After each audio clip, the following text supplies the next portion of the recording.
Hi friends உங்க movie Tamil சோனிக்கு இந்த வீடியோல கூலி ட்ரெய்லருக்கான ரிவ்யூ தான் பார்க்க போறோம். கூலி இந்த வருஷம் நம்ம தமிழ் சினிமா 1000 கோடி கலெக்ஷனை பார்த்துரும் அப்படின்னு சொல்லிட்டு இந்த ஒரு கூலி படத்துக்கு மேல நம்ம எல்லாரும் ஒரு மிகப்பெரிய நம்பிக்கை வச்சிருப்போம்.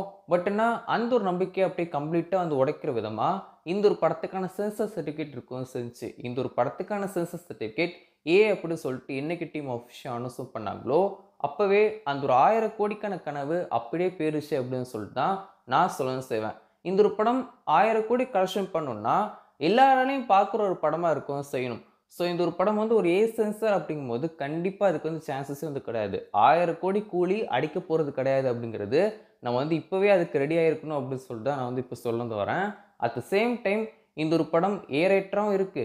இப்போ வந்து ஒரு படத்துக்கான ட்ரெய்லர் ரிலீஸ் ஆனதுக்கு அப்புறமா மிக்ஸ்டு ஒப்பீனியன் நிறையவே இருக்கும் செய்யுது. அதாவது லோகேஷ்ட்ட இப்படி ஒரு படத்தையே எதிர்பார்த்தோம் அப்படின்னு சொல்லிட்டு ட்ரெய்லர் பார்த்துட்டு நிறைய விஷயங்கள் ஷேர் பண்றாங்க. எனக்குமே ட்ரெய்லரை பார்க்கும்போது, என்னடா லோகேஷோட படம் மாரியே இல்லையே! ஒரு ஒரு சில இடங்கள்ல லோகேஷோட ஃப்ளேவர் இருக்கு. பட் என்டையர்லி நீங்க வந்து பார்த்தீங்கன்னா, பெருசா சொல்லிக்கிற மாரி எங்கேயுமே லோகேஷ்க்கான கூஸ்பம்ப்ஸ் மூமெண்ட்ஸோ, இல்ல அனிருத்தோட பிஜிஎம்ல இருக்கிற ஒரு கூஸ்பம்ப்ஸ் மூமெண்ட்டோ, எதுவுமே இந்த ஒரு ட்ரெய்லர்ல சுத்தமா இருக்கவும் செய்யல. டைம் டிராவல் மூவி மாரி இருக்கவும் செய்யுது ஒரு சில இடங்கள்ல. பட் அத தவிர்த்து பெருசா வந்து சொல்லிக்கிற மாரி இந்த ஒரு ட்ரெய்லர்ல எதுவுமே இருக்கவும் செய்யல. எது எப்படியோ, இந்த ஒரு படத்துக்கான ட்ரெய்லர் பார்க்கும்போது எனக்கு என்ன தோணுச்சுன்னா, ஒருவேளை ஏதோ ஒரு விஷயத்த லோகேஷ் வந்து மறைக்கிறாரோ!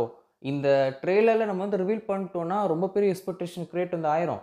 அதனால நெறைய பேர் நெறைய விதமா திங்க் வந்து பண்ணிட்டு தியேட்டருக்கு வந்து வருவாங்க. நம்ம ஜஸ்ட் சிம்பிளா ஒரு ட்ரெய்லர் வந்து கட் பண்ணுவோம். அப்போ ஹைப் வந்து கம்மியா இருக்கும்.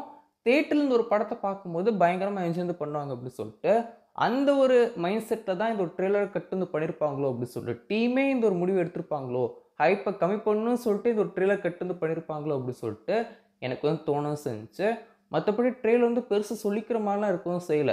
நம்ம ரஜினி சாருடைய ஒரு சில ஆக்ஷன்ஸுமே அவ்வளோ பெருசா எனக்கு வந்து இம்ப்ரெஸ்ஸும் பண்ணல. பட் எனக்கு இருக்க ஒரே ஒரு நம்பிக்கை என்னன்னா, லோகேஷ் வந்து ஒரு இன்டர்வியூ ஷேர் வந்து பண்ணிப்பாரு.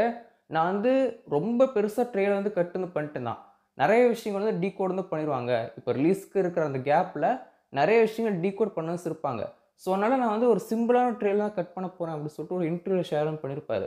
ஸோ, அந்த ஒரு நம்பிக்கை தான் கண்டிப்பா படமா பார்க்கும்போது சூப்பரா இருக்கும் அப்படின்னு சொல்லிட்டு எனக்கு நம்பிக்கை இருக்கவும் செய்யுது.